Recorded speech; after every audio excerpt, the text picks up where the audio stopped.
What's up, everybody? Welcome to Kinda Funny Games Daily for Wednesday, July 16th, 2020. I'm one of your hosts, Greg Miller, alongside the OK Beast Blessing, Adeoye Jr. It's Thursday, Greg. It's Thursday. You saw the wheels start to come off. Because as soon as I went into it, I was like, what if I just said stop? What would happen? What would happen if I was just like, you know what? No, and I just didn't do it. That's what that was. And then I was laughing, and then I was having a good time.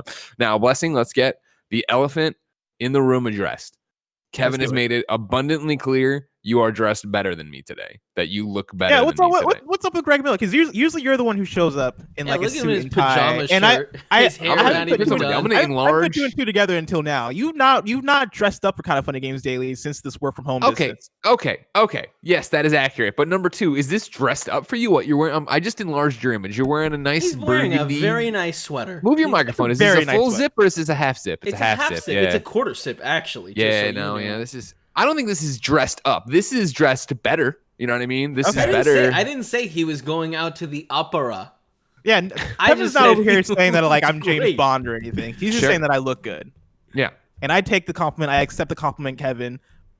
Greg, what are you doing? Wearing a t-shirt. What is this t-shirt? Blessing, just so Greg, you know. Just so you knew, Blessing. It like with the way you're looking today, if you're like, hey, I'm gonna dress up as James Bond tomorrow, I'd be like, he can pull it off for sure. Greg Miller's a fucking joke. Look at his PJ shirt. He woke up in that shirt. His hair still gelled from yesterday. Disgusting. That's also not true. No. First off, you're wearing a shirt with your own fucking face on it, Kevin. So don't get in my face. Made by a best friend. All right. Yeah, I'm aware. Right? I'm aware. Sweet Dyson. I know I say that wrong every time. I'm so sorry. I'm so sorry. Listen, I appreciate the shirt, and I remember your name, but I'm not going to take the time to actually learn how to say your name. I appreciate that. You're a simple man on that. Now, you see here, like right now, Bless looks like... I understand what you're saying about the James Bond thing, because right now he looks like he's Bradley Cooper in like a movie where they're going to the Hamptons for the weekend, right? And like that like on Monday he could put the suit back on. He could go be Bradley Cooper from Limitless. Yeah, exactly. You get what I'm throwing out there. I'm getting big Bradley Cooper vibes off of Greg, I want you to know that at no point have I ever tried. I am currently in a shirt with my face on it, covered in my own sweat, my hair dampened by the hearty walk I took Cecil on this morning. Okay? Sure, saw a coyote. Breaking news. Saw a coyote. It's true. Scary little creatures. Looks a lot like Cecil. Cecil really wants to go over and say hi. Doesn't know how dangerous they are. Now, I understand that, of course, coyotes are dangerous. But do you ever, for a second, leave that door open that maybe this one isn't, and Cecil should go and play with them? Not at all. Not at all. Because I know. It's a gamble. It absolutely isn't. What's going to happen is he's going to try to bite Cecil, and I'm going to have to choke a coyote to death, and that's going to suck. Because, like, I've looked at them. I can kill it. Like, I'm sure of it. I don't want to, though. Like, I don't want that on my conscience, because, like, he's doing his own thing. But you're going to get rabies, too, then, because it's going to get a bite in on you when you try to kill it. Oh, I'll just go get the shots. You're going to have to go to the hospital. I'll go get the shots. Cecil's got the rabies shot. Like, we're all good. I can't get the shot. Isn't it like several rabies shots? I don't think it's like. Yeah, I think, but they've gone down. It used to be 27. I believe it's 16 now, right in your tum tum. Right. But also, you hate things poking your tum tum, Kev. No, I hate Nick touching my tum tum. Can I get the boysenberry sauce? What is that? I've been watching a lot of coyote-related comedy. Weirdly enough. Wait. Are we about to ignore Kevin's International House of Pancakes order in the middle of this? Paula brings him pancakes while he's on camera. He goes, rather than cut the camera, he goes, "Can I get the boysenberry sauce?" To which Paula goes, "What is that?" Thank you. You know what boysenberry sauce is, What right? the fuck is this show? Ladies and gentlemen, let us talk about a Microsoft marriage made in heaven as Xcloud teams up with GamePass, Dr. Disrespect breaking his silence to say nothing, and a delay for Destiny 2 Beyond Light, because this is Kind of Funny Games Daily.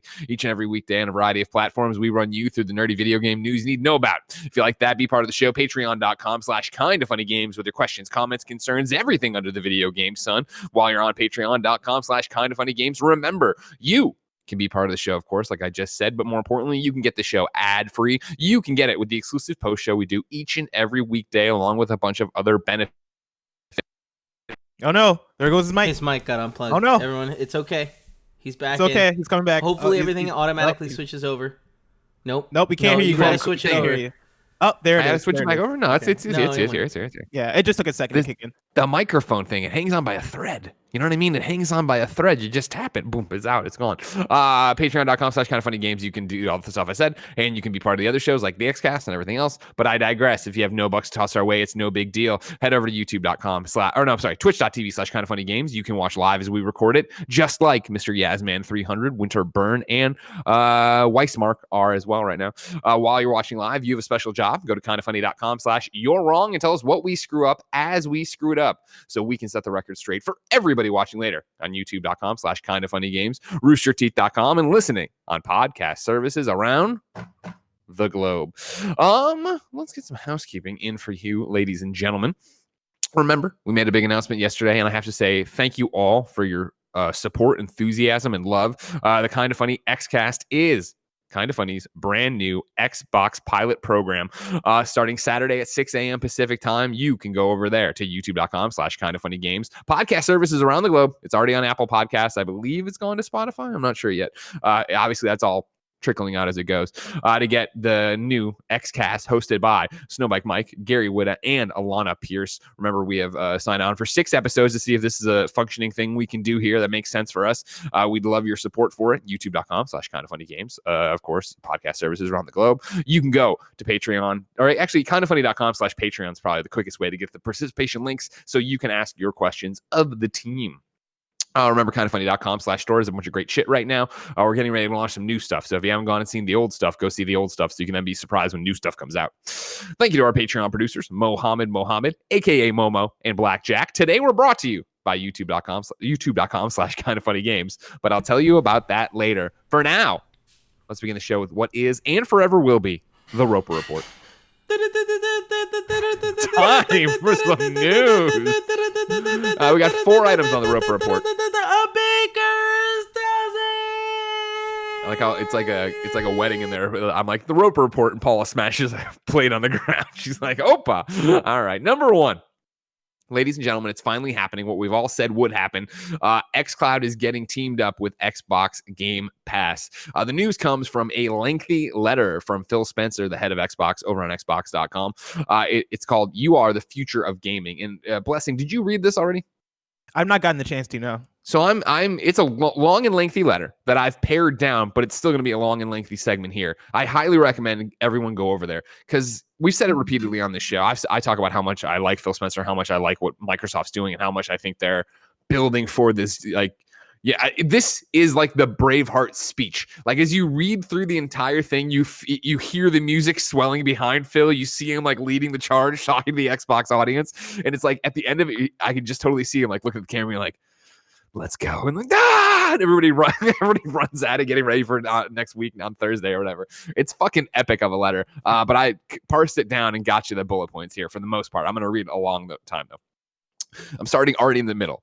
At the dawn of the next generation, it's important to be clear about what you can expect from the future of Xbox. Our vision has one hero at the heart of it all, you. And today, I want to share our commitments to you. And then it goes down. And some of these I'm going to explain. Some of them are kind of self-explanatory, but basically it's always a statement that is like involving you. So we start with, you will always be welcome.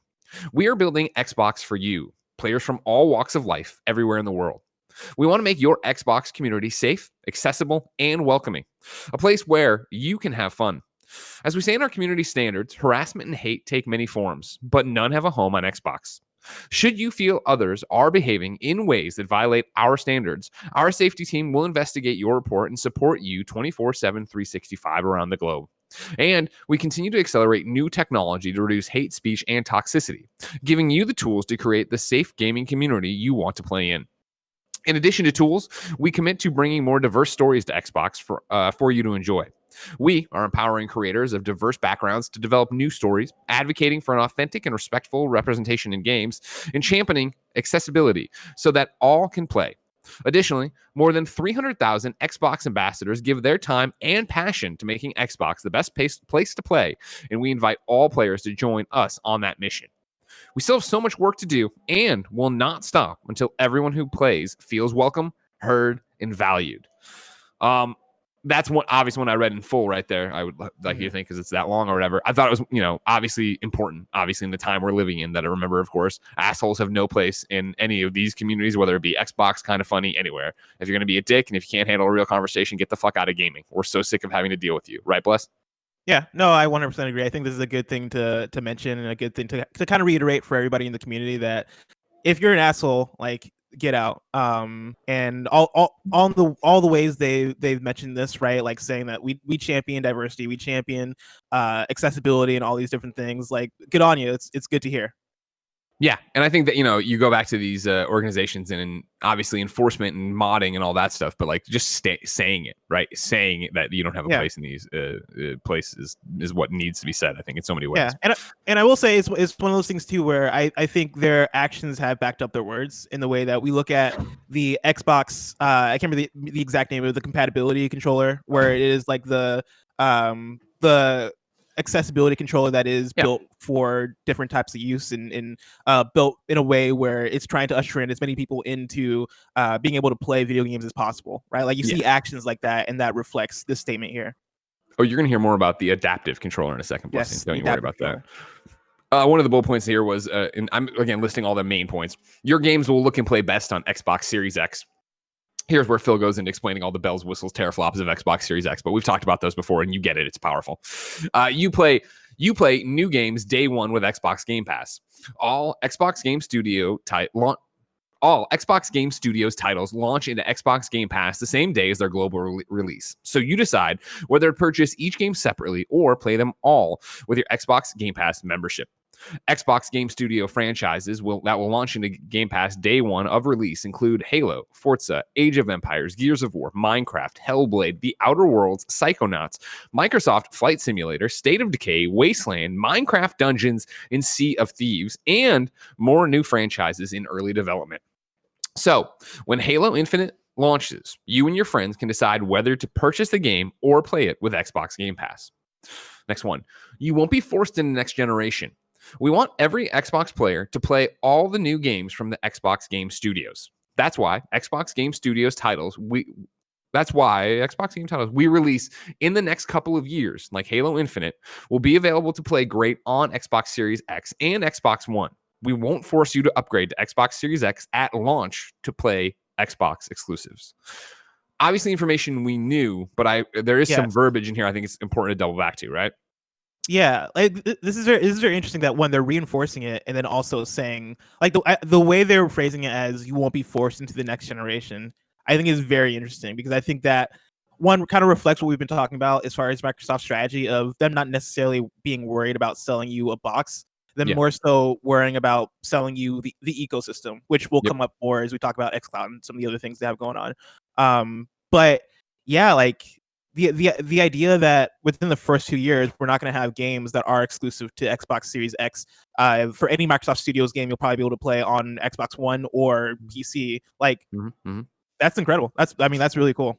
Yeah, and again, the verbiage here, right? You won't be forced into the next generation. Xbox games titles we release in the next couple of years, like Halo Infinite, will be available and play great on Xbox Series X and Xbox One. You won't be forced to upgrade to Xbox Series X at launch. So again, we're giving this couple-year window here where Xbox Game Studios are going to support Xbox One and Xbox Series X before you get a true, all right, we're cutting it off. Xbox Series X's penetration is where we need it to be, or we want to be able to use more power in the machine that we couldn't use because we were trying to get it to Xbox One or something like that.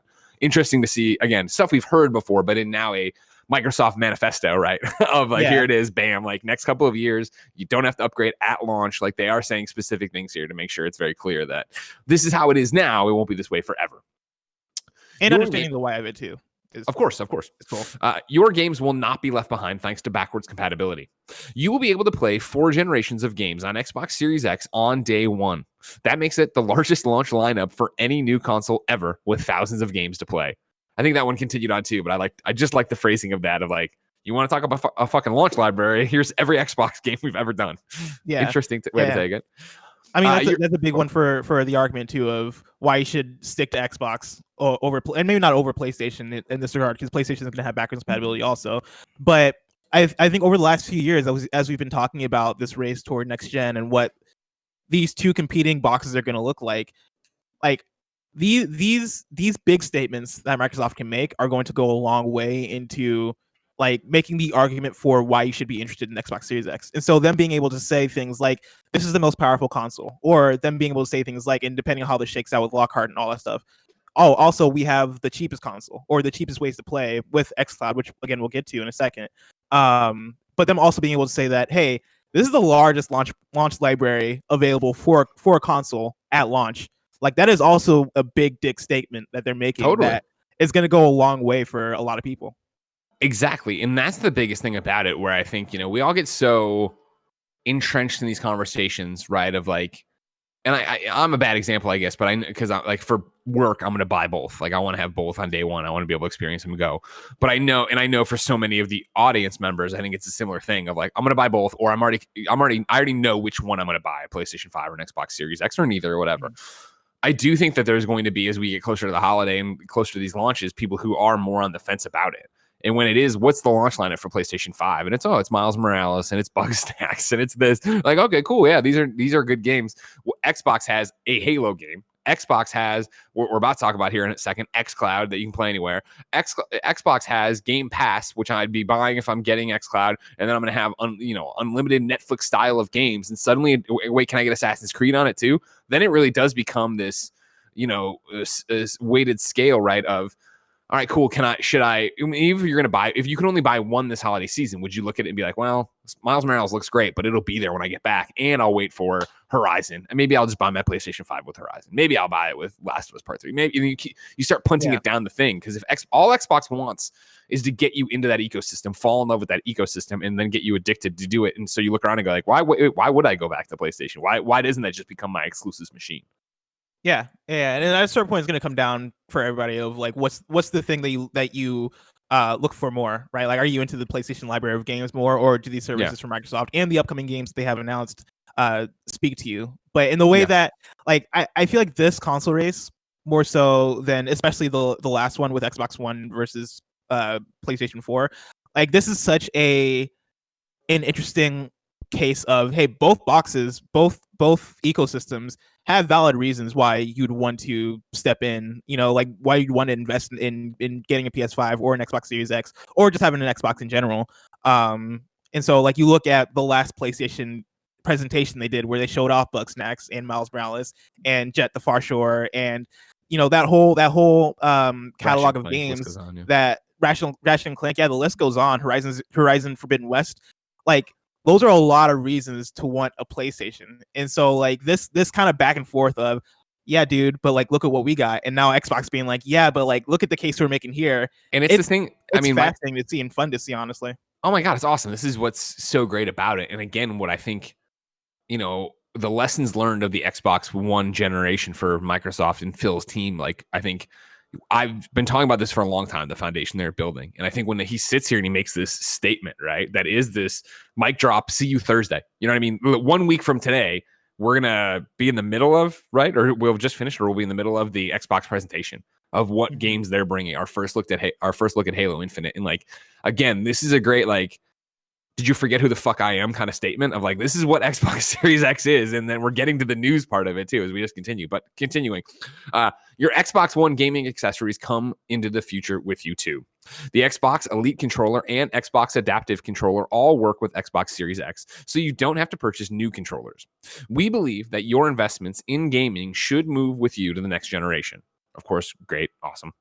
Yeah. You can buy games once at no added cost. With our new smart delivery technology, you don't need to buy the same game twice, once for the current console generation and once for the next generation. You always have the best available version of supported games on whatever Xbox console you're playing on at no additional cost. Again, that's a huge question for PlayStation. You choose how to jump into the next generation of gaming. You are in control of a healthy and balanced gaming lifestyle. This is like parental controls and stuff like that. And then here was the big one, the news from today. You will get more from your Xbox Game Pass Ultimate membership.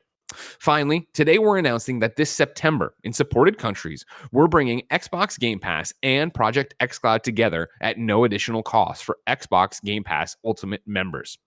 With cloud gaming in Game Pass Ultimate, you'll be able to play over 100 Xbox Game Pass titles on your phone or tablet. And because Xbox Live connects across devices, you can play along with nearly 100 million Xbox Live players around the world. So when Halo Infinite launches, you and your friends can play together and immerse yourselves in the Halo universe as Master Chief, anywhere you go and across devices. Again, I think this is one we've predicted for a long time, right? And I say predicted. It was stated before that this year it was going to be, we're going to get on Xcloud your games library and Xbox Game Pass. This is the first thing of it, but the news, of course, is that there's no additional cost for this. That you can now, or in September, join Xbox Game Pass Ultimate, have all the games that are on PC and Xbox, and then on top of that, Project Xcloud to play them anywhere.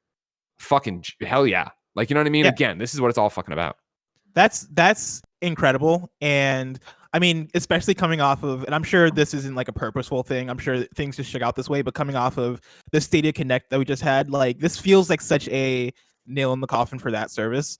Like I know there's an Xbox conversation, but in the way that Xcloud one integrates with Xbox Game Pass Ultimate, meaning that if you have that, like, this comes with it. But knowing that they're wanting to build it in a way where Xbox Game Pass games will eventually all be playable on Xcloud eventually. If we hit that point, then I don't know what the argument is for Stadia, let alone so many other similar kind of streaming services.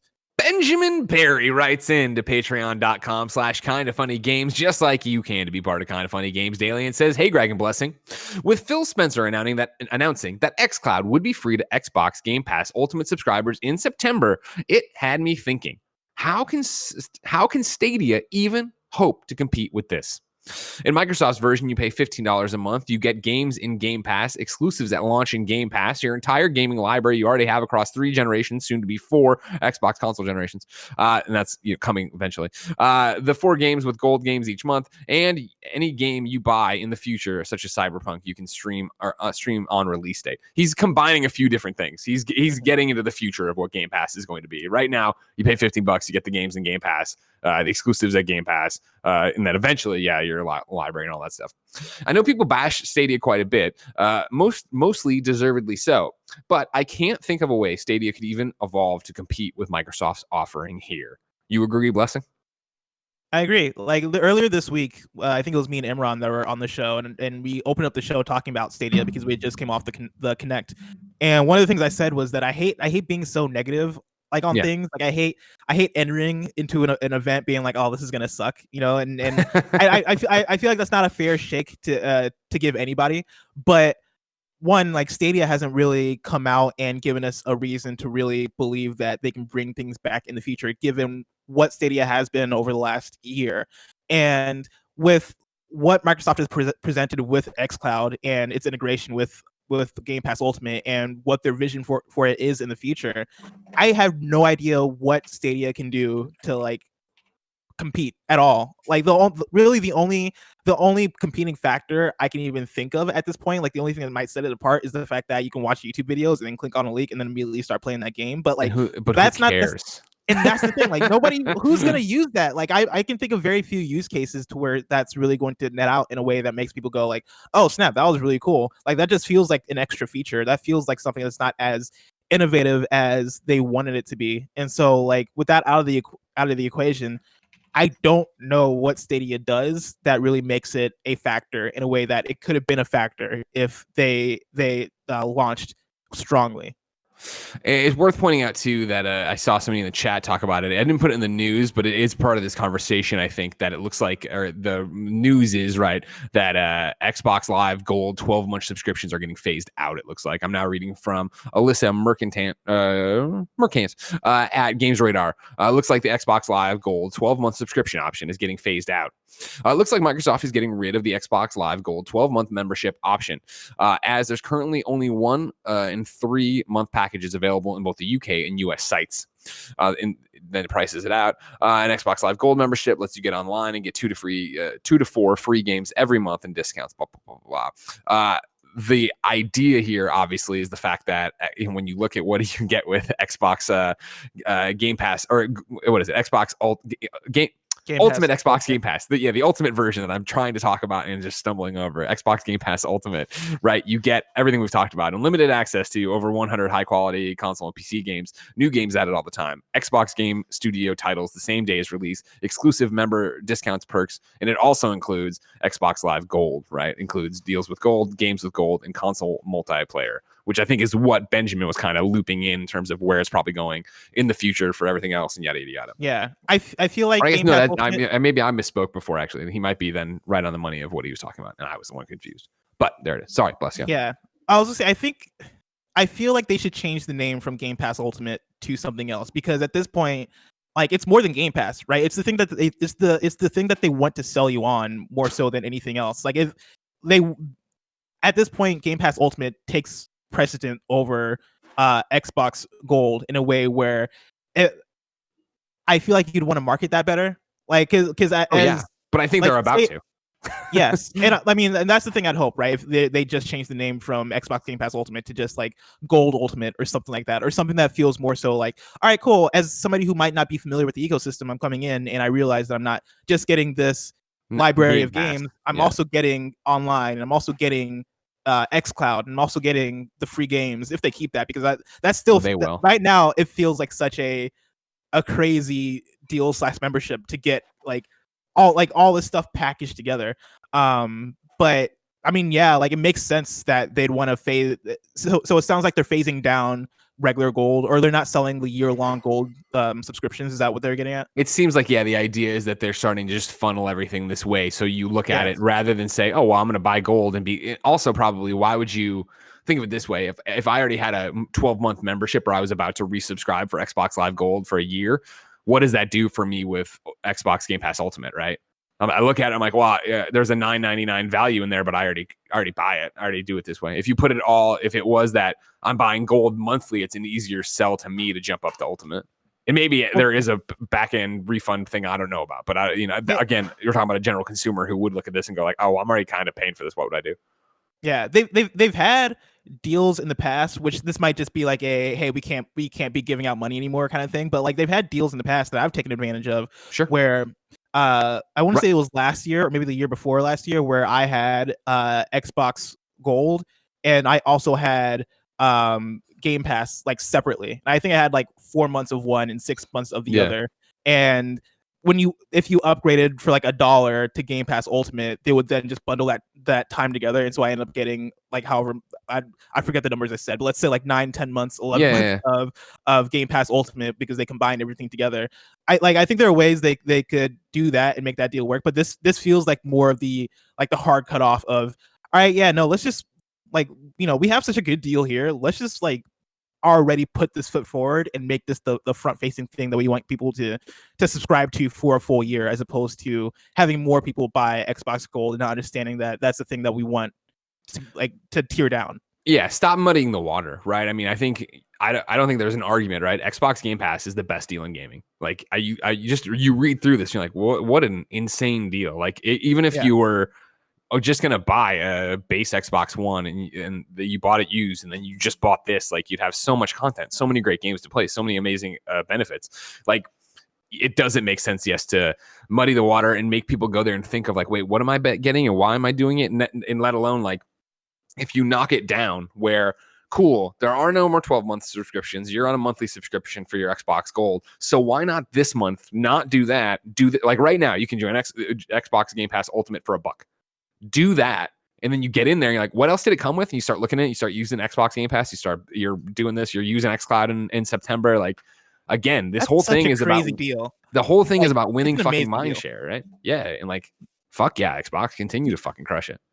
And I don't mean to like bring in like, the whole console, I guess, war discussion into a race. Don't this worry might about be it. more of a PS Lovey thing, but do you think PlayStation does the same thing with PS Now? Like, do you think, and not that like this is necessarily the thing that pushes them over the ledge, but I feel like at this point, PS Plus has some growing to do when you look at the competition. Oh yeah. Oh my God. Yeah, totally. 100%. I think, it was for the longest time that Xbox Gold and PlayStation Plus were like the things you compared. But again, now if it's going to be, your competition is phasing all of the other Xbox Live. And right now we're talking about a year out. They're phasing out a year, but like, again, like this isn't, I think, rocket science to see that, Xbox Game Pass Ultimate's $14.99 a month. You're paying what, $9.99 a month for Xbox Live Gold. Granted, I know there's different deals and things, but to phase it all down to one thing, and then we're going to sit here and we're going to say, cool, this is what you get for, and I'd imagine the price either comes down or they make an argument, but let's say it doesn't, right? For $15 on Xbox, here's what you're getting. For $10 on PlayStation, here's what you're getting. And PlayStation gets trounced in that argument. When you look at like, okay, cool, you get these PlayStation Plus games and you get to play online and there's some discounts. And it's like, all right, but on Xbox, I get hundreds of games I can play at any point. I can play them anywhere and do anything with it. Like, to your point or question, I guess, of PlayStation Now, that has been the question you and I have talked about. I've talked about with Tim and everybody else who will listen, of just like, that's what I'm interested to see. Xbox, again, like I've been saying it for 2 years now. I feel like I'm fucking Randy Quaid in Independence Day. I've been saying it for 10 damn years. I've been saying it for years now. Like, Xbox is building something over there. They're building a really fucking awesome foundation to make a huge argument on. And we're about to get to the point where they are going to war. And what does that look like with PlayStation? And PlayStation's had a runaway success with the PlayStation 4, but that, is just hubris at that point when you get there and you're like, okay, cool. What did you guys want to do with PlayStation Now? No, PlayStation Now has been successful. We're going to keep letting it be its thing over there. And it's like, what about PlayStation Plus? Oh, we've got X million subscribers to PlayStation Plus. People are happy with it. It's like, well, they've been happy with it in the current climate, but if everything's about to change, if everything's about to go into a completely brand new area of what you're getting for your money, that is something to address and worry about. And if I was PlayStation, I would be worried about it if we did not have an answer that is, hey, for PlayStation 5, let's introduce you to the new PlayStation Plus or PlayStation Max or whatever the fuck they're calling it. And it is, for your $10 a month for PlayStation, or maybe it's up to 15 or whatever. I don't even know. I think it's 60 right now for an annual subscription to PlayStation Plus. Yeah, I think 60 sounds right. And it's like, here's what you're getting, and we're adding in PlayStation Now. And it would be that thing of, I'd like to see them not muddy the water and make this even more complicated and have a million different things. Like, just get in there, make it simple, make these packages and have them make sense for people. Because it's hard for me to think that PlayStation is feeling amazing about PlayStation Now right now. Yeah, you nailed it. $60. Yeah. I feel like PlayStation Now, right, is like, for all intents and purposes, like, it's successful. Like, they're seeing growth there, but I don't feel like feel like there's vision there as far as what is the end goal of PlayStation Now. Are we killing it? Like, is this what we really want from the service and the way that it's delivering right now? Like, I think right now it's getting the job done, but I think I think for the people over there who are, trying to find vision and trying to find a future for that thing, like, that must involve either bundling it with PS Plus or finding a way to evolve it in a way that is more than what it is now. Blessing, you and I, of course, co-host a show called PS I Love You XOXO. It's your PlayStation podcast where you nerd out about PlayStation stuff all the time, but we take it for granted that not everybody is nerdy about PlayStation as we are. CDrod840 in the Twitch chat says, as someone who doesn't own a PlayStation, what is the difference between PlayStation Plus and PlayStation Now? Blessing? So PlayStation Plus is basically what Xbox Gold is, if you're familiar with Xbox Gold, where it is PS Plus, you're getting access to online, you're getting access to the 2 free games a month, and you're getting access to like cloud saves and stuff. Whereas PlayStation Now is the streaming service. PlayStation Now is how you're playing games via, I guess, game streaming, and they have like a subscription there, like a library of games that are available through PlayStation Now that you can play, and games phase in and they phase out, similar to Xbox GamePass. I guess even more similar to Stadia, I guess, if anything, but I don't know if games like phase out of Stadia. But basically, you're playing games through streaming. No, they don't. We're getting confusing, like where the games you claim as a Stadia Pro member, those cycle and phase out or whatever, but like they're still on the store for you to buy and own or whatever. Yeah, that's a good point. You're buying games on Stadia, aren't you? And so yeah, like it's more of a subscription service than anything. There you go. We crushed that one. We're still in this Xbox story. We're still not done with things. Real importantly, over here, Quarter 1988 says, Greg, can you make your PlayStation trophy list public again? It is good, sir. The Ghost of Tsushima embargo is up. Don't you worry about it. Oh, we can do that. Yeah. Dude, my trophies have been private for a good over a month. Nothing drives me crazier, Blessing, than when I have to take my beautiful trophies and hide them for an embargo. Because then, people think I'm hiding them. I see subreddit threads about it. Greg hid his trophies again. He always hides his trophies. No, I would never fucking hide my trophies unless someone argued for me to do it. And I have to do it sometimes, ladies and gentlemen. I'm sorry, but I'm back. I didn't mean to leave you. Back to Xbox stuff. This is back to Phil's letter. The future of gaming has never been more exciting and limitless. It's a future you'll explore on your terms, not constrained by restrictive policies. Where your gaming legacy will not be left behind, and where you will not be locked out of new exclusive Xbox Game Studio games, even if you choose to stay with your current console for a while.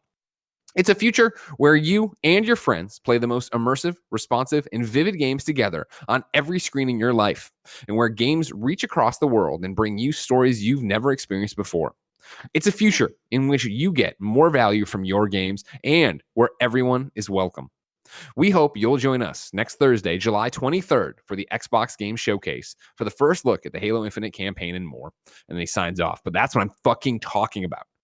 I read it poorly and I got chills. Are you kidding me right now? Like, it's Phil Spencer standing there with like the fucking flag and like the army of Xbox people behind him, and he's like, "Let's fucking go, jump in. We're going right now. We're going for PlayStation. We're gonna fucking do this." And it's like, oh my god, this is the hype I miss of E3. These are the presentations I miss. And again, I know I'm laughed out of the room every time I say this, but I've been saying for a while, right? Like, as Phil's been making all these moves, like, if anything, I'm an Xbox fanboy. I keep cheering for them. And I mean it in the way that I want to see them do well. I think they're doing such a great job. I get like the big anime doe eyes when I see Phil Spencer. I'm like, oh my God, Star to Sparkle. Like, this guy's fucking crushing it. And to see them on the precipice of about to actually come out and be like, boom, the first shot in the war, let's go. Like, I think they're making so many smart heads-up plays here. I think they're doing so much cool shit. I know the Xbox audience in general has had a generation of being kicked around. And trust me, as somebody who started during the PlayStation 3 generation, I know what that's like. I'm so stoked for the 23rd to see what they have. Now, real quick about that 23rd thing. Aaron Greenberg popped up on Twitter to set expectations. Of course, that when they did that third party thing, expectations kind of got all over the place. So that he got out and said this on Twitter today. I know everyone is excited for Xbox Games Showcase next Thursday. Seen some wild expectations. So if helpful, this show has one focus: games. No business, devices, or similar news, just games. A whole show about an hour long focused on games. Hope you enjoy it. Woo! Man, thank you so much for saying that, because like not that I was expecting any sort of like features or Lockhart or anything. Like, I was expecting it to be just games, but the more they can reinforce that, the better that's going to be for expectations and people coming out of this event, because I am very excited for what this event is going to be. I was listening to yesterday's KFGD this morning where we announced Kind of Funny Xcast with Snowbike Mike and all of them, and legit, by the way, Xcast, get the fuck out of here. Let's crush them. PS I Love You style. Just from okay. Oh yeah, PS I Love You, of course, is the OG, and we're always going to kick ass. And I don't know if they can stand a chance against the Greg Miller busting Adeoye Jr. Gary, what it sucks. Oh man, I mean, I didn't say that, but yeah. That said, all that shit talking said, I'm very excited for that show. I can't fucking wait.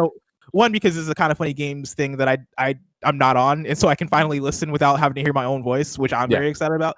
But then also because I'm excited to listen to people talk about Xbox from the side of people who are fans of the ecosystem and are looking forward to what they have to bring. And talking about the event that's happening next week, I am very excited for that event. I am like, I know coming off of that the May event where they did the third party next gen showcase, like I was very disappointed in the result of that, even though there are a few things in there that I am kind of looking forward to. That said, I think from their first party side, it's going to be hard for them to disappoint. Like, of course, they're showing Halo. I am a big Hellblade fan. I've talked about Hellblade a million times, but like Hellblade Senua's Saga, I'm really looking forward to. Forza, of course, and then the surprises that we don't know. Like, we know they've been buying up studios. We know, and we know the studios that they bought up. But like, is there a new studio announcement? Doing like that's still up in the air. That could be a thing that comes through and surprises. I still have my don't nod prediction. But either way, like, there are so many games that are probably going to show up that we either forgot about or that are going to be new announcements, and I'm super hyped. I can't fucking wait. No, and I mean, you talk about it there. If we can, just continue to blow smoke for the Xcast.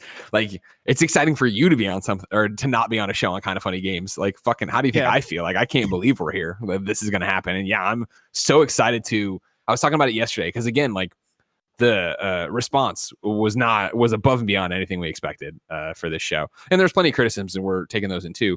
But like being on Reset Era and having people be like, oh, this is really cool because, and I saw multiple times, like, Greg and the guys have always seen more PlayStation skewed, and then parentheses, not that there's anything wrong with that. And it's like, thank you for getting it. You know what I mean? Of like, I've tried to, from the onset of this, kind of funny talk. And I think we talked about this yesterday, but to beat a dead horse, that as somebody who's launched 2 different enthusiast platform podcasts about the same platform, like the way to kill a show like that before you even get started is to do it and not be all in on it and not have it be your actual beat, your actual knowledge base, right? And so obviously beyond PS I Love You, those have always made sense for me. Thank you very much, Kevin. Have always made sense for me as I was hired to cover PlayStation from day one of my video game career, right? So when we started Kind of Funny, that we always wanted to do an Xbox podcast, but it was this thing of, that's awesome, I'm not the right guy for that. There's no way for me to do that. And even Tim's more Nintendo than he is Xbox, even though he does play all his stuff on his Xbox One and makes a big deal about it because he gets all whatever checkerboard 4K. I don't understand when he starts talking. But it's native 4K versus whatever 4K. Huh? It's that thing of like, we didn't have those people that lived in the ecosystem the way I live in the ecosystem for PlayStation, right? And so to have now Gary, Alana, and Mike leading that charge and stuff, I'm so stoked to listen to that and hear what that sounds like, a kind of funny perspective on it. Because of course I don't listen to many video game podcasts anymore because all I make during the day is video game podcasts. But like, I listen to Unlocked, obviously. Like I love talking to McCaffrey, and that's one thing, but it's one thing to listen to an IGN podcast from the outside. It's another thing that I'm not fully mentally prepared for, I think, on Friday, probably while they live record, to listen to a Kind of Funny podcast about video games that I'm not on, but is part of my company. It's weird to not be the host. It's weird to be just a founder, producer, whatever the hell I'd call myself. Yeah. I can't. I think it's super awesome that is Snowback Mike. Like, of course, like he's been a part of the community forever, but as somebody who I've met multiple times now, as somebody who's really cool and very talented, I'm super excited to listen to him flex his muscles on a podcast. Yeah. Let's get a few of your wrongs in here. We have questions too, but there was a couple other things in here that might as well just knock out that were clarifying questions we had or whatever. Nanobiologist says, at the start of Kind of Funny Games Daily, we'd just be at the end of the Xbox event since it's confirmed to be about an hour long. Thank you, Nano. Those are the kind of hard-hitting ones I need. What time does that Xbox event start? Is it start at 9 a.m.? 9 a.m. Okay. It's about an hour recording here. Charles Jacobson says, you're still able to upgrade your Xbox Live Gold to Game Pass Ultimate for $1. The max is for 3 years. So that's an ongoing thing. But again, thank you. That is good clarification. But again, back to our how complicated can you make this, and let's not make it complicated. Charles, we're talking about PlayStation Now. Charles Jacobson also adds, with PlayStation Indies, Shu announced PlayStation Now will be getting an indie title per month. While not a lot of info, it at least tells us they won't be shutting it down in the future. Correct. I've never thought they're going to shut it down. I think it's more likely that if they're smart about it, they combine PlayStation Now, PlayStation Plus, and they do it at the launch of PlayStation 5. Because I think if you let these things ride the way they are and we get it and do it into a year into it to try to counteract Game Pass, it's totally reactionary, I think, and will not look nearly as good. Damnation said, Blessing said PS Now is for streaming games. It's important to point out you can also download hundreds of PlayStation 4 games like Shadow of the Tomb Raider, Wolfenstein Control, and stream more than 1,000 games at half the price of Game Pass. So that's up there too.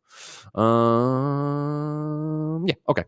And then jumping over some questions then. We had great questions. Again, Kind of Funny, best friends, you astound me each and every day with how on the ball you are about this. I did a whole thing on PS I Love You about how great you guys are with really cutting edge questions for that. Remember, Ghost of Tsushima, I know you're going to be mad about this. Ghost of Tsushima spoiler cast is recording today. So if you have questions about the devs for the game you haven't played yet, go ahead. I swear, we got it. Me, Blessing, and Imran can carry the water for the story questions and get you those kind of things. We're going to have a grid spoiler cast, but if you want to try to get something in there for Gamescast, go for it. Anyways, let's see. Scoompoof says, or maybe it's Scoompoof. With the inclusion of Xcloud and Games Pass Ultimate, is there any parity in those libraries? Is Project Xcloud getting its own library that is separate from Game Pass Ultimate for those who aren't subscribed? Excited about Kind of Funny Xcast with Snowbike Mike, Alana, and that other guy. Thanks, Kind of Funny. So to clarify again, with the inclusion of Project Xcloud in Game Pass Ultimate, is there any parity in those libraries? Is Project Xcloud getting its own library that's separate from Game Pass Ultimate for those who aren't subscribed? right now, if you were in the Xbox, the Project Xcloud beta, right, you have games that you can use off of that. Gears is on there. There's a couple other things, right? And if you're only on iOS, it's only one of them. But like if you're using it elsewhere on just an Android, you can play a bunch of different stuff. My takeaway from this is going to be that Project Xcloud, I think, for the foreseeable future, is moving out of beta into this Xbox or the Game Pass Ultimate deal. Then maybe I think of it more as a tech than a library. I think the way it becomes maybe when they're ready for it would be that Xbox Project Xcloud is available and it reaches into your Xbox library, which they already talked about happening this year at some point. So I think that's the way to look at it. I don't think there's a library for Project Xcloud. I think Project Xcloud is a way to play your Xbox. Whether it is you're playing your Game Pass stuff, whether you're playing your library. And we're not to the library portion of it yet.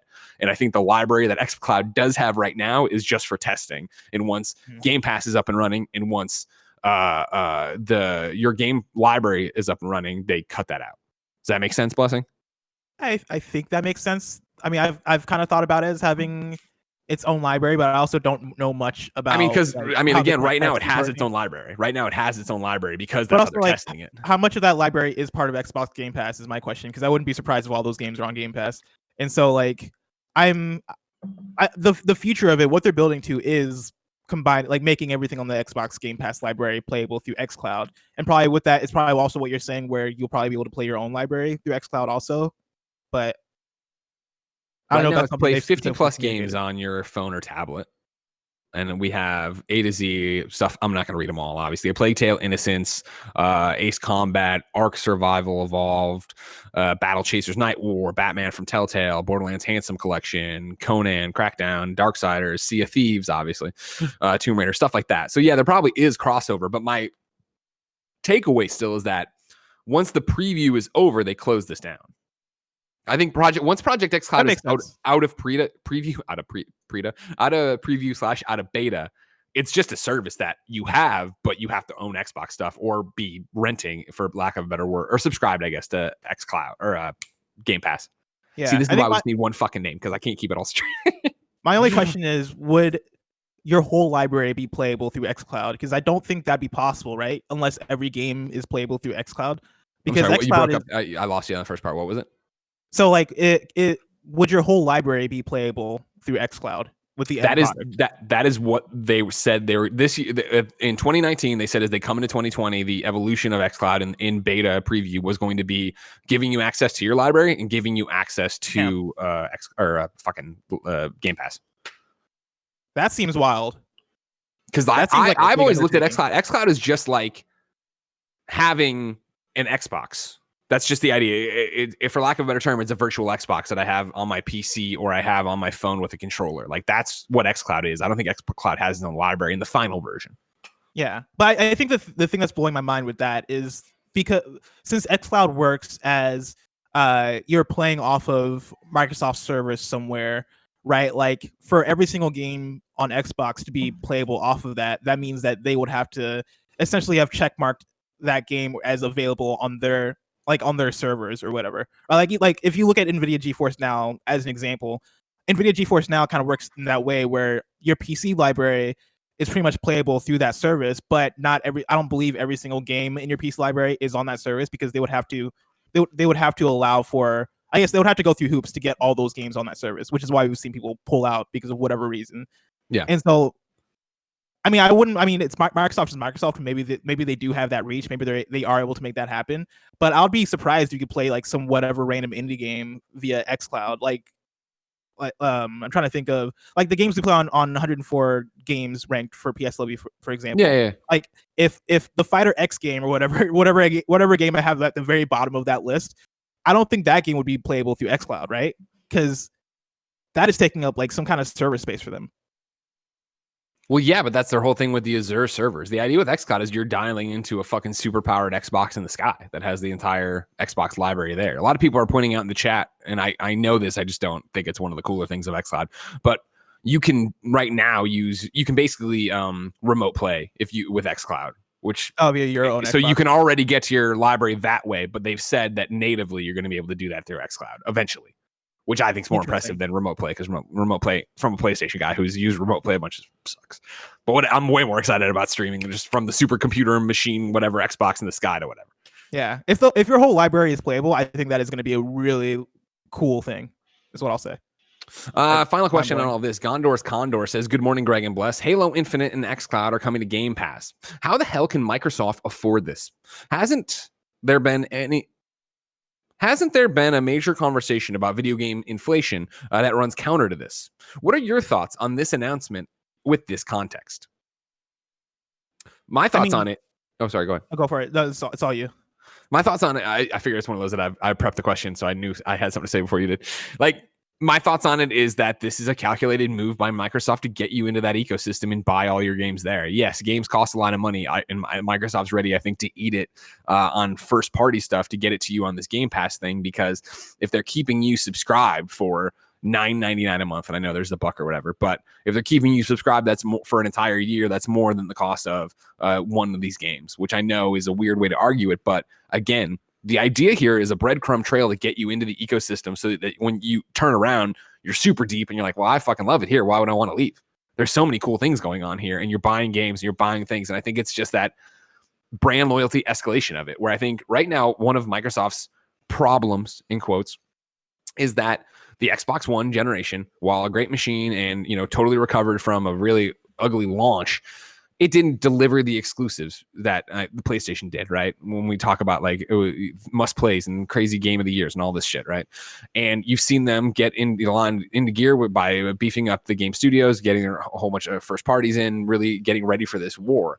And part of the thing you're going to have is that people have, for this generation, maybe I'm painting too broad as always, but for this part of the generation, most, I think, gamers have been like, oh, I turn on my Xbox sometimes. I turn it on for Gears, or I turned it on for Halo, or I do whatever. And granted, I'm not at all insulting to people who play Xbox full time. But again, if we're talking about the units sold here, right? Like PlayStation's way ahead. And so I think a lot of people have gotten comfortable being in the PlayStation ecosystem.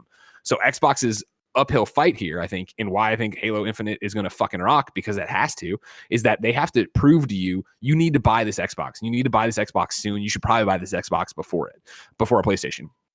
And I think there's going to be a lot of gamers who look at that and go, I never really played my Xbox, so I'm not going to. Plus, I can play Halo Infinite on my current Xbox. I can do what they're talking about with Game Pass Ultimate and Xcloud on my current Xbox. Why upgrade? Why do that? But then you start using that stuff, and I think as you become more loyal to the brand, as you start looking at these programs, as you start using it every day and having it be your main machine, I think eventually you get that itch that we all do. We're like, maybe I should buy a Series X. I'm already doing all this stuff. I'm already playing this. It looks good, but I know it could look better. I have this great TV. Why not? And I think that's how they get you. It's about getting you in and getting you spending your money on Xbox, whether it's buying the new console, whether it's just buying the games through the Xbox store digitally, as we see the digital numbers take off. I think they just want your money however they can get it, but they're doing it by making their ecosystem a better value to you. Exactly. I 100% agree with everything you said. Like, I think when it's about selling the ecosystem, I think also this could be the solution to video games going up in price. Like, if people are inclined to buy less games because games become more expensive, then this becomes the other way in. Like, this becomes the way where people are like, oh shoot, all right, I could spend, let's say, $70 on getting the new Halo, or I can spend $70 on getting NBA 2K 2021. But if it's on Game Pass, then that's another way in for however many dollars a month. And with that, like, if you get enough, if you sell enough people on Xbox Game Pass through Halo Infinite, you then have those people in for what could be way longer. Like, you could make way more than the $60-$70 off of those people that did buy in based off of Halo Infinite. And now you're making more money off of that. It is really all like the balancing game of figuring out where the future is going and how to make video games accessible to people, especially now where we're at a time where video games are just become more and more expensive. Yeah. Believe it or not, 56 minutes into the show, let's God. move to number 2 on the Roper Report. This one was breaking as we went live. The Destiny 2 Beyond Light release window has been updated. This is Deej over at Bungie. We've made the decision to move the release of Destiny 2 Beyond Light to November 10th. As the first chapter in the new trilogy of expansions, Beyond Light is the beginning of a new era for Destiny 2. We have a powerful story to tell and incredible new features that we're really excited for players to experience. As always, our goal is to make the coolest, most entertaining expansion we can possibly make for our fans. To that end, we are doing what's best for the game and moving the launch date. The past few months have been a challenge and will continue to be during this pandemic. We've learned to create together in a new way by having to work apart from one another. Despite these hurdles, we're still committed to the same level of quality our fans expect. Over the coming weeks, we'll be unveiling more of what we're working on Beyond Light for Beyond Light, and what that also means for Season of Arrivals, which is now extended until November 10th. Beyond Light sets the stage for the incredible future in Destiny 2, and though it's coming later than we originally anticipated, we're excited to continue that journey with you this November. Good, great. That's good. I feel like it kind of lines up with next gen in a way where it feels like it could also be a strategic move, because we're going to get next gen versions of Destiny. And so this strikes me is almost similar to Cyberpunk, where, I don't doubt any of the things they're saying in the write-up here. Like, I'm sure like a lot of this is, hey, polishing and COVID's kind of fucked us up and all this stuff. But yeah, November feels kind of convenient as far as like where they want this game to land, and a new expansion coming out alongside new consoles could be the push that could be very fortunate for them. Totally. It reminded me a lot, and I'm not even making a joke, of DC Universe Online, where when that launched with the PlayStation 4 as a free-to-play game, that got so many people in the door to play it for the first time. And I think, again, here, back to, even though Xbox is going to have the biggest launch lineup of all time because of backwards compatibility, people still want to play that new hotness, something that they haven't experienced. And so if Destiny Beyond Light is fucking rad and everybody's playing it, why wouldn't you jump in? Yeah. Number 3 on the Roper Report. We'll do this even faster than I originally intended. We have an Unsolved Mystery update, why Dr. Disrespect was banned. If you remember, I'm giving you a too long didn't read. Dr. Disrespect got banned on June 26th. It didn't say a fucking word about it. Today he popped up with a couple of interviews saying jack shit. Noah Smith over at the Washington Post had an interview with him talking about it, and he was like, but like, going around and around with it of like, wait, but like, why did this happen? And his quote was, honestly, we just don't know, Beam told the Post. It was a total shock. Imagine showing up to work and the doors are closed and you can't get inside. You're going, what's going on? And you've been told you've been fired, but you haven't been told the reason why. We just weren't given an answer, ... It was the worst feeling, end quote. And Noah's thing makes a point. Did you unplug? Oh, he unplugged again. Oh, no. Well, give him a second. What is his deal? You know what I mean? I don't know, man. He's just too active. Some he's people are saying his arm all around. He should wrap it around so it hooks on there a little bit more, or when he pulls on it, it doesn't pull. How do you hear me now? Directly. Do you hear me now? Yeah, we got you. Yeah, now we can. All right, good. Yeah, I am too active, all right? Sorry, I want to perform out here. I'm used to be able to do things, you know what I mean? I got to use the whole frame. Anyways, Noah Smith's article talked about how like he lawyered up a few times in it. It was like, I can't speak to that because of my lawyer, yada, yada. PC Gamer, however, published their like verbatim interview with him, right? I thought this was interesting. Stephen Messner over at PC Gamer has an interview. Here's the question, though. Sure, and I want to talk about that. But first, you did recently ruffle a few feathers after sharing a video during a stream of Dr. Thomas Cohen, and he was talking about some coronavirus theories. You've been open recently in sharing some of your own thoughts about coronavirus, and even relating it to things like 5G networks.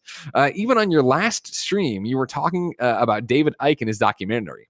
I'm curious, in bringing up those thoughts, and I think it's okay to call them controversial, did that ever result in Twitch saying anything to you or warning you? Dr. Disrespect. No. So you don't think that might be the cause? Dr. Disrespect. I don't think so. In fact, Beam's publicist, we're getting really close to dangerous territory here. So, Doc, we don't know why Twitch banned him, and there is no formal warnings or reprimand on record. That's all legal is going to let him say. Back to the reporter. Okay, I just have one question that's semi-related, because there's also this current climate online of people coming forward to share stories of sexual harassment and abuse in the games industry. Twitch recently has banned several streamers who have been outed as sexual harassers, abusers, and otherwise toxic individuals. To your knowledge, is your Twitch ban the result of someone alleging that you harassed, abused, or assaulted them in any way? Dr. Disrespect. Listen, I'm not interested in engaging in crazy speculation. I've seen all the theories. I've seen all the possible conspiracies. And it's just like, I'm just not interested in engaging that kind of stuff. I have a great community of loyal fans, and I'm totally focused on getting back and delivering great, entertaining content. And that's what the focus is. I'm not interested in crazy conspiracies about me, but let me tell you how coronavirus is from 5G now. Fuck off. Jesus Christ. I don't know what to make of any of this, like at all. Like even to that last question, I feel like if the answer was no, you just say no. And I'm not like trying to like accuse anybody of anything here, because I have no idea what's going on. But like to the point, rewinding back to like the beginning of the interview where they're just straight up asking him like, hey, do you know why you're banned? And him saying no. I don't know how much I believe him. Like I feel like this is just an overall strange predicament, and the fact that like nobody's able to get any actual answers is just but also strange, especially because the lawyers are like, oh, okay, that's enough. We're getting close to dangerous territory there. Yeah, don't talk anymore about this. It's like, well, maybe then you do know what you shouldn't be talking about. Sounds like no, exactly. Oh God, ladies and gentlemen, coronavirus is very real. Wear your fucking mask. Wash your hands. Don't abuse people. Don't be a racist. Don't be a bigot. Don't be a horrible fucking person. Don't say anything in a public forum like Twitter, Twitch, anywhere else that you wouldn't say to somebody's face, because then again, you look like a little bitch when they call you on it, don't they? So don't be a little bitch. Don't be a little bitch. Be a good human being. It's honestly not that fucking hard to be a normal human being and be like, I'm going to talk shit, but wait a second, that person probably has feelings. I'm going to totally fuck up someone's life because I think I'm all powerful. Get the fuck out of here. I'm so sick of this shit. Number 4, this is a simple one. We'll get out of here. TinyBuild has bought the Hello Neighbor devs. Today, publisher TinyBuild announced that they have acquired the development team of Hello Neighbor from Dynamic Pixels. The new team name will be called Eerie Guest Studios and based in Hilversum, Netherlands. Overall, TinyBuild plans to invest over $15 million into the franchise, and the acquisition is being part of that sum. So there you go. Cool. Good for them. Go get them. Ladies and gentlemen, let me tell you about our sponsor. It's youtube.com/kindoffunnygames. If you didn't know, we have a YouTube channel. Maybe you're driving your big rig right now. You're going to deliver some Pampers to the store. I understand. Thank you for being out there, essential workers. But hey, when you pull over that big rig and you go toot toot on the horn, why don't you open up your app and go to youtube.com/kindoffunnygames and subscribe there. We're doing a bunch of really cool shit over there, including the brand new Kind of Funny Xcast, our Xbox podcast that debuts this very Saturday at 6 a.m. It's also on podcast services around the globe. Remember, even if you have no bucks to toss our way on patreon.com/kindoffunnygames, we totally understand not having money right now or ever, or just wanting to put your money towards games. We get it. But if you could do the little things like, subscribing to the YouTube channel, leaving ratings on the podcast, subscribing to the podcast on multiple podcast feeds, even though you won't consume them there, all that stuff helps us. It makes it easier for us to make cases when we're like, hey, look at this, you should come be on the show, or you should do this, or listen to this crazy idea we have to do. Because I'll tell you what, I'm trying to do something, and it's like, it's hard to get up. It's a long story because it's a surprise. I'm trying to surprise. It doesn't matter. youtube.com/kindoffunnygames. Blessing. I'm excited to see the Xcast take off and be awesome. But Saturday's still so far away. If I wanted something more immediate, say what came to the mom and grop shops, where would I go? I'm going to try and say this without actually reading it. The official list of upcoming software across each and every platform, as listed by the Kind of Funny Games Daily Show hosts each and every weekday. Yeah. Out today, Radical Rabbit Stew on PlayStation 4, Xbox One, Switch, and PC. Bounty Battle on PlayStation 4, Xbox One, Switch, and PC. Neversong on PlayStation 4, Xbox One, and Switch. Beyond a Steel Sky on PC. Super Hot, Mind Control Delete, PlayStation 4, Xbox One, and PC. Again, remember, that's free if you've already bought Super Hot. We Should Talk, Xbox One, Switch, PC, and Mac. I'm going to be talking about that one. I played it last night on PlayStation. I'm excited to talk about it on PSLW. Hashtag Funtime, PlayStation 4, Xbox One, Switch, PC, and Mac. And hashtag Funtime, I think, is made by a Kind of Funny best friend. I played it last night as well. They had reached out to me with a code, but maybe they were just somebody who was part of the showcase. Either way, though, another fun game. Dunk Lords, Xbox One, Forager, Xbox One, Waifu Uncovered on Switch. That's that's the spiritual successor to one of them Galgun games. Caretaker Switch, Never Break Up on Switch, Tanky Tanks on Switch, Home Run High on Switch, Explosive Dinosaurs on Switch, Get 10 Quest on Switch, My Koi on PC, Scar on PC, Hunting Simulator on PC, and then No Man's Sky is getting an update. It's the Desolation update. It adds scary ass dungeons. Kind of looks like Dead Space in there. There's a bunch of cool shit you can go explore and get things out of. Originally, I was going to watch the trailer, but we are running long in the tooth here. I know Joey's got a We Have Cool Friends coming up. And in the same vein, by the way, Barrett has put it into breaking news here on Kind of Funny Games Daily, and I've seen people in the chat talking about it. Tom Warren reports, breaking, Microsoft is officially discontinuing its Xbox One X and Xbox One S digital console editions ahead of the Series X launch. The Xbox One S will continue to be manufactured. Details here. That's something I think we'll cover tomorrow in there. But again, I think that's also the information there, but it's more about the wrinkles. But we've already had a long Xbox show. And then before we went live, I saw this, but it was being contradicted, and I don't know. So I need to read a lot more about it before we have something to say there. New dates for you, though. Today, Summer Game Fest announced new details for its second Summer Game Fest developer showcase. It's going to be on Monday, July 20th. That's Monday. It's going to kick off at 10:30 a.m. Eastern, 7:30 a.m. Pacific, with an acoustic rendition of selections from the Sayonara Wild Hearts soundtrack performed by the Jonathan Eng, and the main event spotlighting a variety of video game news and trailers. Additionally, viewers will be treated to the first ever live performance of the Bug Snacks theme song by Caro Caro Bonita, plus a wrap-up of the showcase from artist and musician Bayon, who will perform a live set. Blessing, get ready. You're getting up early on Monday, and you're getting a live Bug Snack for it. I'm very excited about this. Liberated launches on PC the 30th of July. Nowhere Profit launches on Xbox Game Pass for Xbox One and PC July 29th. Nintendo Switch and PlayStation 4 on July 30th. Wales Interactive FMV Future have revealed Gamer Girl, a new multi-branching FMV game set in the world of online streaming. Gamer Girl is coming to PC, PlayStation 4, Xbox One, Switch this September. It's another trailer I prepped to watch, and I think you should all go look at it because it's an FMV thing, so you're watching videos and then you're making choices because you're a mod in her chat, and like there's multiple endings and all that. I'm like, it sounds either really terrible or really good, and I can't tell which. I think I don't know where it's going to be on the spectrum of Erica to the Complex, or even beyond that, or like to. I guess a better one would be on the spectrum beyond the spectrum of the first one I said that I didn't like. Oh, Erica. To Telling Lies. I don't know where we're going to be. Okay, that might be a better spec because I was like, I don't know which one is on like what side of the spectrum between Erica and Complex. Like in the one I was reading the press release, equally bad to me. I was reading. You know what, Kevin? Fuck it. Play the trailer. It's like a minute long. Oh no! Come on, we gotta get going. Okay, fine. Sorry. Eastern Exorcist will be on early access PC Friday the 14th of August. PS4 later down the line. Deals of the day for you. Xbox Live Gold and Xbox Game Pass Ultimate members can play Tom Clancy's Ghost Recon Breakpoint, Ash of God's Redemption, and Frostpunk console edition starting Thursday right now until Sunday the 19th as part of the Xbox free play weekends or whatever they call them. It's time to squad up. This is where one of you writes into patreon.com/kindoffunnygames. Give them your name, username, platform of choice, and why you need help in a video game. I read it here. The best friends come and find you, and everybody plays games together. Today, it's that indie boy one again, Mark Freeman, showing up to talk about this week's Zoom call.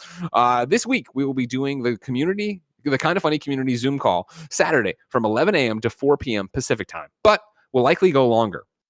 Last week's went for over 10 hours. 10 hours of Kind of Funny best friends hanging out on Zoom. Everyone's welcome. These are a great way to meet new best friends or just connect with people in these isolating times. As usual, the details are on my Twitter at the IndieBoy1 in the pinned tweet. Hope to see you there, Mark Freeman. That's the IndieBoy, the numeral 1 on Twitter. Jumping over to You're Wrong. You can, of course, correct us if you're watching live on twitch.tv/kindoffunnygames. You can go to you're or kindoffunny.com/you're Tell us what we screw up. Nanobiologist says, clarifies, Xbox console streaming is currently only available on Android. Great correction or, clarification. I just noticed that Dr. Disrespect essentially did a bunch of interviews with a bunch of different sites, as we were talking about earlier. Yeah. But basically said nothing in all of them. Yeah, I was going to go a little bit harder on that about it, but we were running late, and then it was just like, what else is there left to say? More interesting I thought was this, and again, maybe we should continue this in the post show, and we will, right? But Klepek, Patrick Klepek, of course, respected senior reporter over at Waypoint, did this tweet. And this is a question, so did multiple press outlets interview and publicize Dr. Disrespect without anyone being able to explain why he was banned? The interviews dropped at the same time, suggesting a targeted marketing campaign. Participating in that would give me some pause.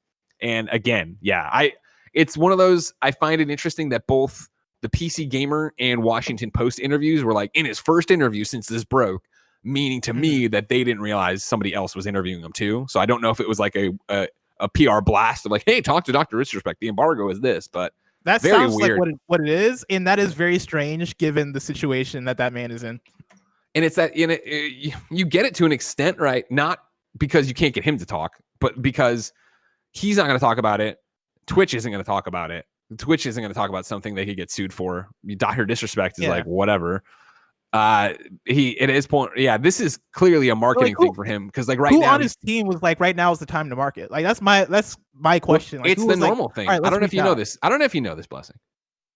When I guess I'm opening myself up to. I don't know all the facts about Dr. Disrespect, and I don't know why he was banned. I don't know what Twitch saw. So let's remove him from the conversation because right now he did tweet 16 minutes ago, and it's just a minute 8 video zooming in on his outline as if he's getting ready, like he's getting ready for his comeback kind of thing or whatever. It's already got now I got conspiracy theories. It's already got about 500,000 views. It's not a conspiracy. It's clearly a marketing campaign that. Well, no, I have conspiracy theories of what might be going on because like all this is just so weird, right? Like he gets banned. Nobody says anything. We still don't know. Now there's a marketing blast and like, I don't know, man. If somehow this comes out and Twitch is like, we're in cahoots, it was all just marketing for Twitch too. God, no, I'm legit going to flip over the No way. No. I don't think it's that at all. I think that Twitch is, and I'm painting with broad brushes here. Twitch has adults at the top of it somewhere. Somewhere there are adults who are running this and they're lawyers and people. And you get to that thing of something has happened behind closed doors that decided he wasn't right for that platform anymore. So they banned him. And it wasn't something so egregious that you can, I guess, file police reports or do whatever. So there is this like, who knows what happened to it. What I'm going to do is generalize a bunch. All right. I don't know anything about Dr. Disrespect, but how many times have we seen it where someone is a fuckface and does something horrendous and horrible disappears, just fucking disappears off the face of the earth. No one in their circles talk about it, right? Because it's not their place. It's not their place to get involved in somebody else's trauma, or anything like that. And then out of the blue, that person's back. Hey, everybody, let's act like nothing just happened. And the people who want nothing to do with that person are like, I have nothing to do with that person. New people are like, well, what are you going to do? That person continues to ignore it. Like, this is a textbook fucking play. This is a textbook play on a way grander stage of, hey, everybody, guess what? Here we go. It's I'm back, and like, and you have a PR campaign, and I would think the PR people, set up these different interviews, not telling the interviewers they were talking, and this whole thing. It's a fucking completely a PR move. It's a completely thing. Let's get rolling, everybody. Ladies and gentlemen, your wrongs.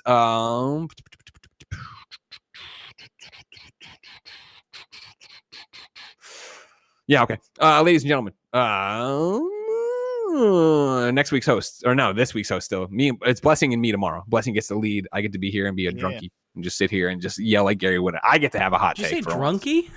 Yeah, that's right. I knew it. I knew he drunk before the shows or drink. I hope you drink only when you host. Only when you host. When I don't have to drive, I get to put on my captain's hat. If you drink, I'll drink. I mean, I'm wasted. I'm drunk too. I'll make a martini at 10 a.m. tomorrow with you, Kevin. Oh, I'll make a solid old fashioned.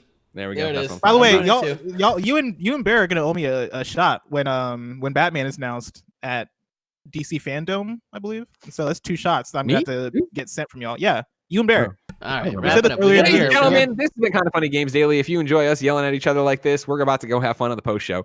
Patreon.com/kindoffunnygames. You can go there to support us, ask us questions, get the show ad free, and get that post show we do each and every weekday to continue the fun times. Yeah, that's it. YouTube, subscribe, all that jazz. We love you. Take care, big rig truck drivers. Until next time, Game Daily. I did your thing. Hey, you did it. You stole it. No, I borrowed it.